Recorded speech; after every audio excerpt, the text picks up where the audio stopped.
Les amis, bonjour, j'espère que vous allez tous et toutes bien, moi ça va plutôt super, et aujourd'hui on se retrouve pour une toute petite vidéo qui suivra après la live reaction d'Eden Zero. Aujourd'hui vous aurez deux vidéos sur Eden Zero, ça va faire double plaisir à vous tous, et aujourd'hui je vais vous parler d'un petit sujet que j'ai émis sur Twitter. J'ai émis un petit sondage sur mon compte Twitter, donc malheureusement seuls ceux qui avaient Twitter ont pu voter.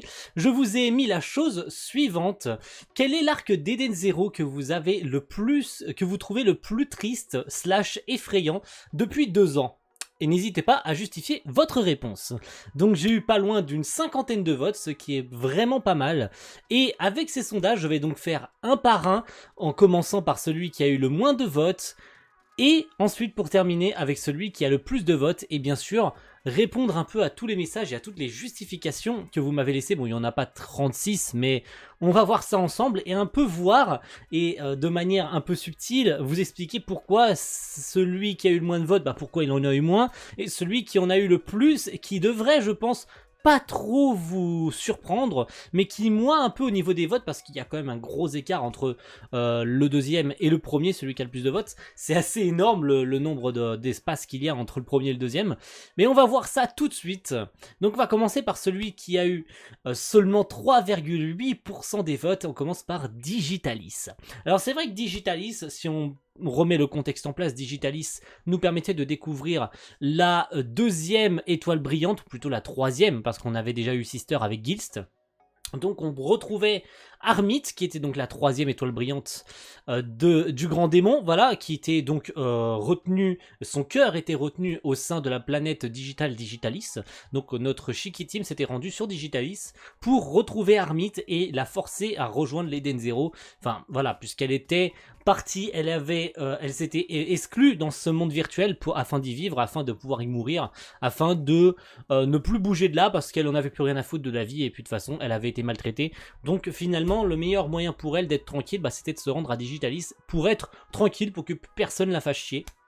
Donc notre Shiki Team avait croisé donc le fameux Hacker Spider, qui c'est pour ça d'ailleurs que j'ai mis Digitalis dans ces arcs là, parce que sur tous les arcs actuels de l'Eden Zero, c'est vrai que Digitalis pour moi en fait partie des tristes slash effrayants, car on a eu l'intervention du Hacker Spider qui nous a montré quand même des scènes assez déroutantes, assez gênantes, où il tue des joueurs, où il tue des PNJ, où il tue des gens qui font partie de cet univers de Digitalis, qui, je vous le rappelle, sont des intelligences artificielles qui ont leur propre pensée, leur propre vie. Ils pensent maintenant tel qu'il est, puisque Digitalis a été avant un jeu vidéo qui a été abandonné, donc les intelligences artificielles et les PNJ qui étaient contenus à l'intérieur ont maintenant leur propre conscience, leur propre manière de penser. Ils ne sont plus bloqués à être de simples PNJ et à répondre à de simples questions pour les joueurs. Et de voir le Hacker Spider tuer tous ces joueurs et tous ces PNJ, ça faisait un peu mal au cœur, et je me suis dit c'était quand même assez effrayant de dire ouais, mais ce ne sont que des amas de données, mais pour Shiki en fait ce sont des personnes. Donc de voir en fait le Hacker Spider avec sa faux Maria, qui en l'occurrence est un autre perso qu'on verra plus tard dans l'aventure, tuer ces joueurs de manière complètement osef en fait, parce qu'il est le roi d'internet, il voulait être le roi de Digitalis et tuer tout ce qui est en face de lui, et le voir tuer en fait tous ces personnages les uns après les autres, c'est vrai que c'était assez déroutant en fait, c'était assez dérangeant. Mine de rien, même si les derniers avec seulement 3,8% de vote, je comprends que ce soit pas forcément le plus triste slash effrayant, parce que même si la fin ne correspond pas vraiment à ce qu'on attend, triste parce que oui, on a aussi le passé d'Armit, mais ça compte pas vraiment, ça s'intègre pas vraiment à l'arc Digitalis, ça concerne plutôt l'extérieur de l'arc, après qu'ils soient sortis de Digitalis et qu'ils sont attaqués par le Hacker Spider à l'extérieur de Digitalis, donc ça ne compte plus vraiment. Là je parlais vraiment de l'intérieur tel qu'ils sont dans le jeu, avec leur avatar du jeu, etc. On voit Shiki devenir géant, etc. Ce qui était assez marrant d'ailleurs, on s'en souvient, hein, que je vous ai fait ça en vidéo, c'était assez drôle de découvrir un peu un Shiki, et toutes les possibilités qui étaient apportées avec Digitalis, avec Armit qui donnait des codes de triche et tout ça. Une bataille digitale, une bataille informatique entre les deux, et c'était assez drôle.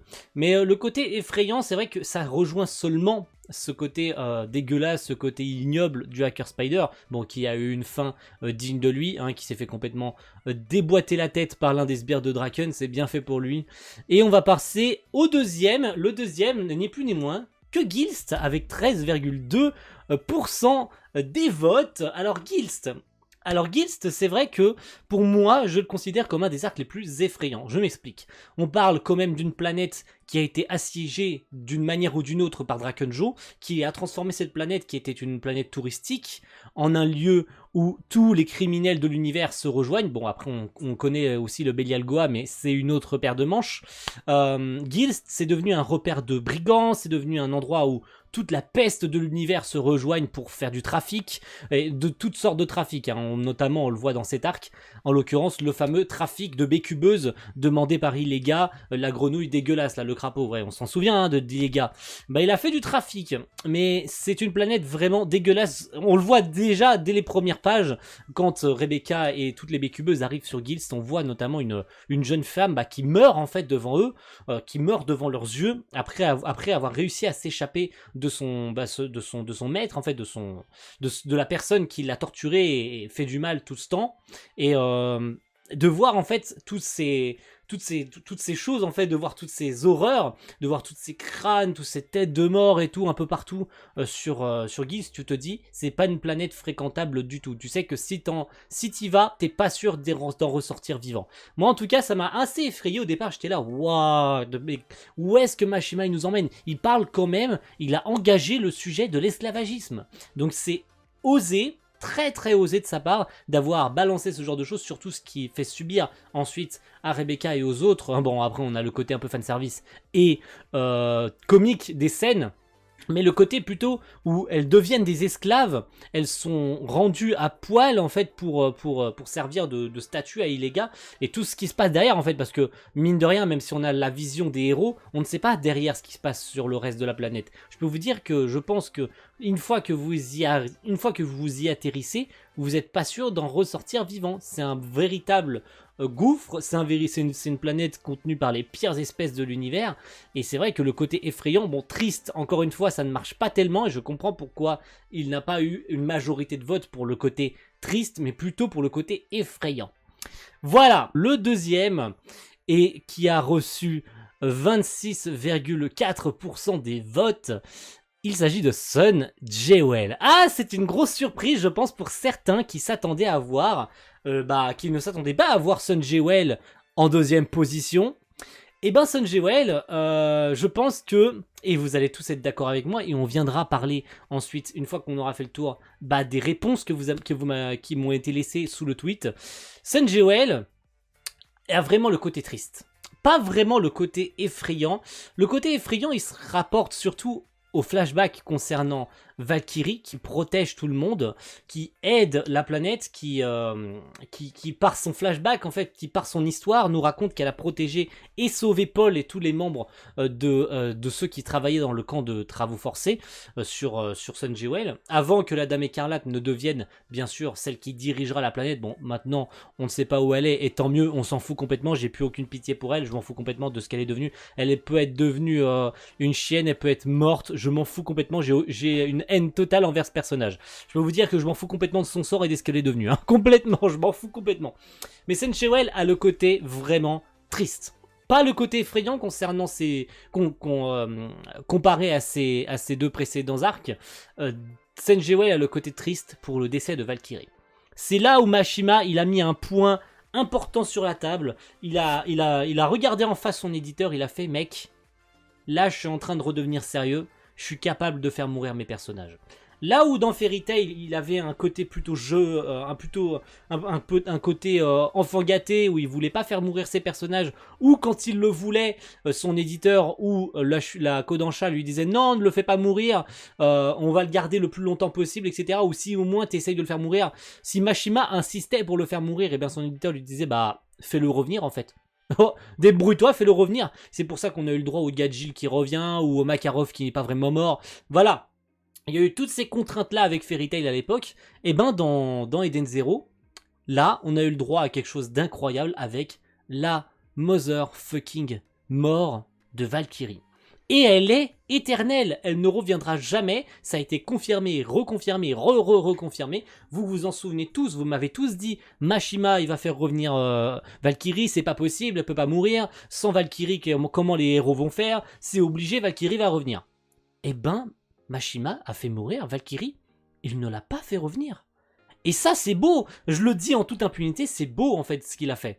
Même si c'est triste, et c'est pour ça d'ailleurs que Senjuel a ce nombre de votes. Bon, il est très loin du premier, hein, qui a 56,6% des votes, mais on y reviendra dans quelques minutes. Patientez encore un petit peu. N'avancez pas dans la vidéo, ne trichez pas.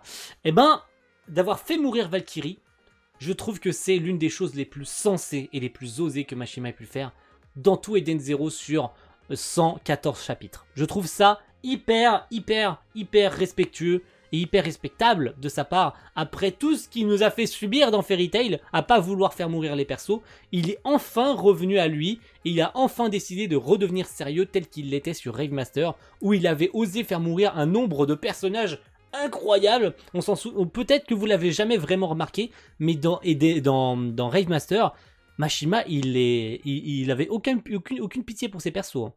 Même s'il a eu des regrets ensuite d'en avoir fait mourir certains, je peux vous dire que c'est la loterie là. Dans Raid Master, il y avait un nombre de morts au centimètre carré. C'était abusé. à Raid Master, c'était de boucherie. Hein. Il y avait des morts à chaque putain de chapitre. C'était une boucherie sanglante, hein, Raid Master. Ça n'en avait pas l'air parce que c'était caché à travers le scénario où tu te concentrais plutôt sur les persos principaux. Mais je peux te dire que derrière, il y avait des morts au centimètre carré. Hein. Ah ouais, Rave Master, c'était pas pour rigoler, c'était vraiment un manga sombre de ouf. Hein. Là où Fairy Tail, c'était bon enfant. Vous voyez ce que je veux dire? Dans Fairy Tail, il avait plutôt cet esprit de famille, cet esprit où il est impossible pour aucun membre de Fairy Tail de décéder. C'est d'ailleurs pourquoi j'ai fait un rêve. Voilà, vous comprenez pourquoi, je me répète, désolé.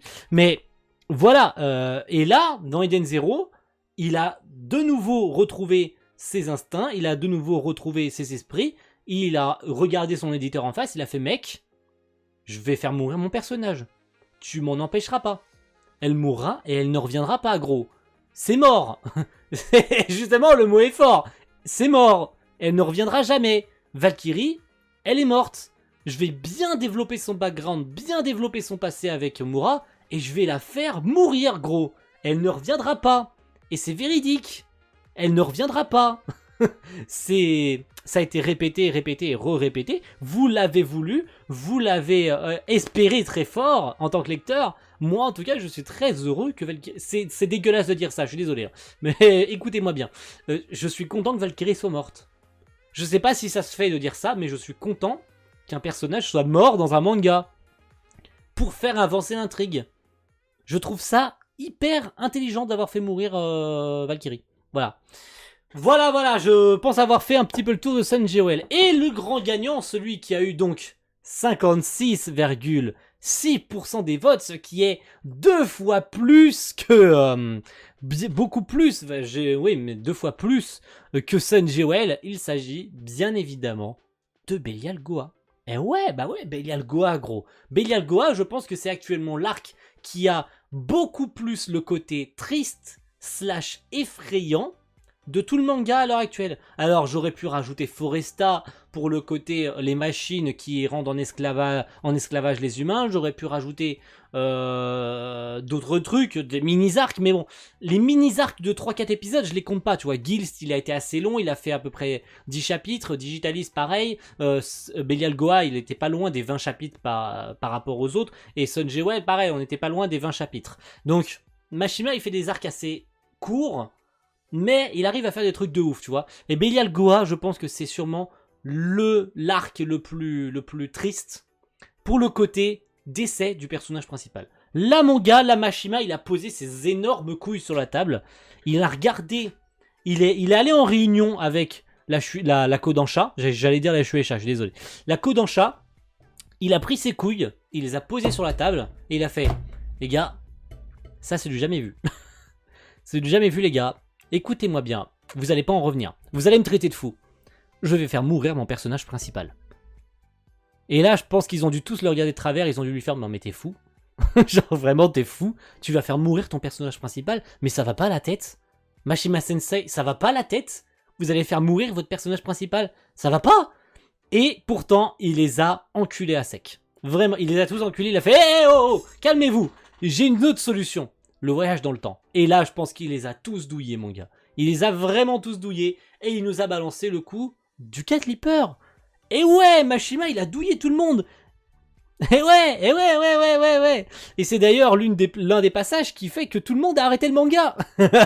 Et pourtant, Mashima, il a joué franc jeu avec tous ses lecteurs et il a fait mourir son perso principal. Alors, il y avait une chance sur deux que ça marche, une chance sur deux que ça marche pas. Et malheureusement, pour beaucoup, ça a pas plu. Parce que faire mourir son personnage principal, qu'est-ce que ça veut dire? Bah, c'est la fin de l'histoire. Sauf que derrière, Mashima, il a eu l'idée de génie, et qui à la fois peut être mal vue par beaucoup de monde, eh ben c'est de retourner dans le temps. Mais de manière logique. Sauf que là, il avait l'éther. Il avait, les gars, il y a l'éther guerre. Et ouais. Et là, je vous sors quoi? Le Cat Leaper, le pouvoir de Rebecca. Magnifique. On revient dans le temps et on recommence. C'est beau ça, n'est-ce pas? Et pourtant, et c'est là que ça a pas plu, c'est qu'il y a énormément de lecteurs qui ont arrêté le manga à partir de là.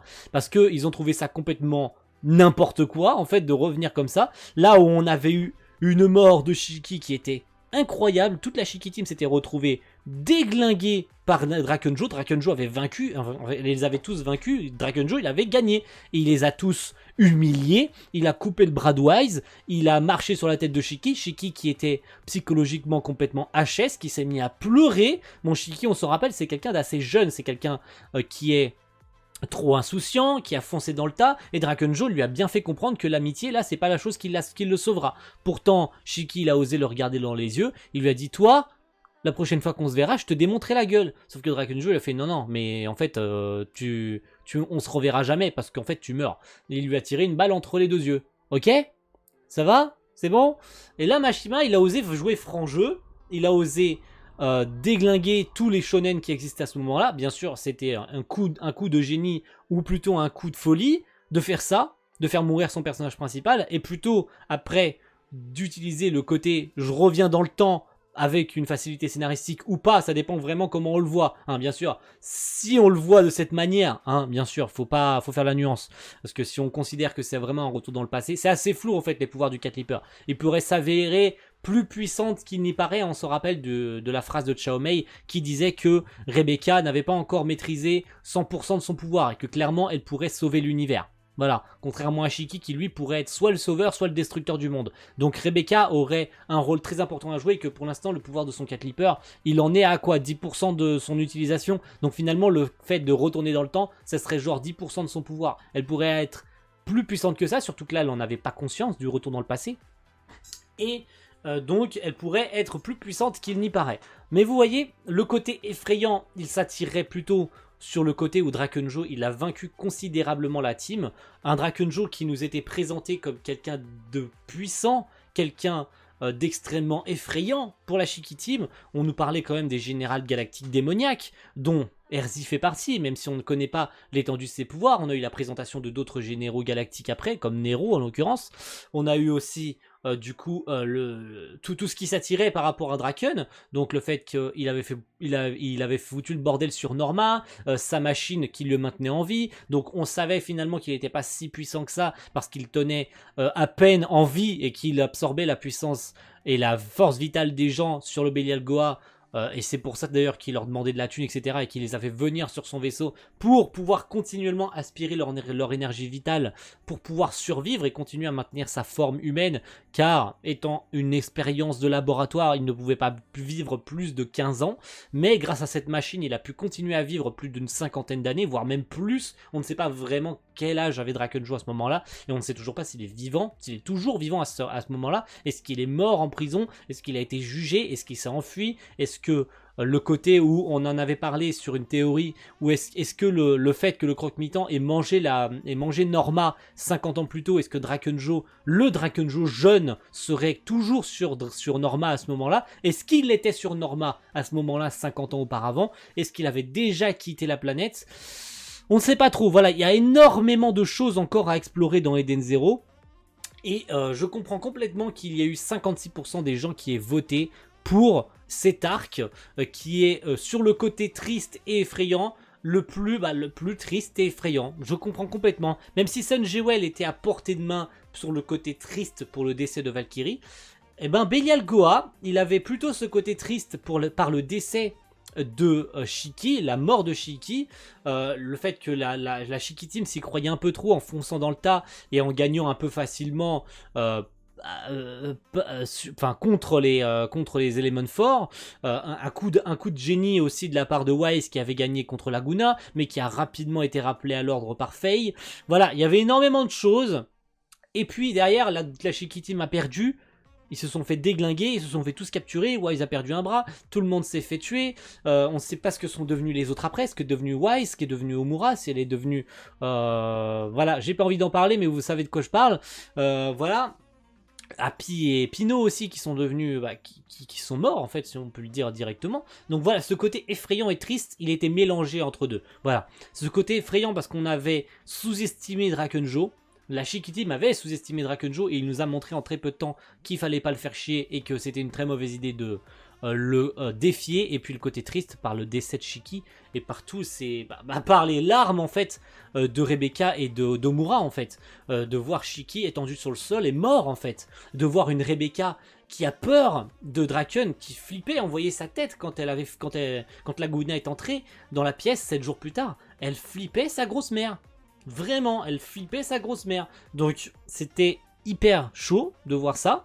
Et je comprends complètement que les gens aient voté à 56% pour l'arc Belial Goa. Voilà, pour répondre grandement à vos questions, alors il y en aura, enfin à vos réponses plutôt, pour répondre à vos réponses, il y en a donc 4 des réponses, ce qui n'est pas beaucoup, mais bon je comprends. Et on va commencer par celle de Kaitlo qui nous dit « Le Belial Goa effrayant pour la première partie numéro 29. Mais triste Sun Jewel », d'ailleurs Sun Jewel me fait penser au film One Piece Gold.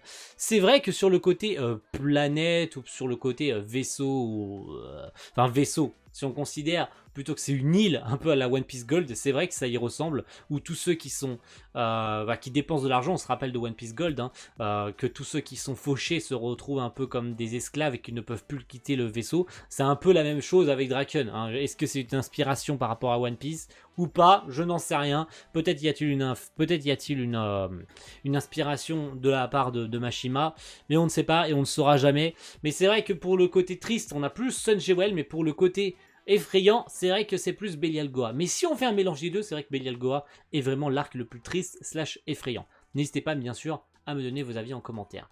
On a une autre réponse de Shiki Grandbelle. Bienvenue à Shiki Grandbelle, hein. Monsieur Shiki Grandbelle, comment allez-vous Shiki Grandbelle? Senjewell avec l'histoire de Valkyrie et Omura. Bien sûr, complètement. Et c'est assez surprenant. Alors, je comprends, vous me direz si vous êtes surpris des résultats et de savoir que Senjewell n'ait pas le plus de votes.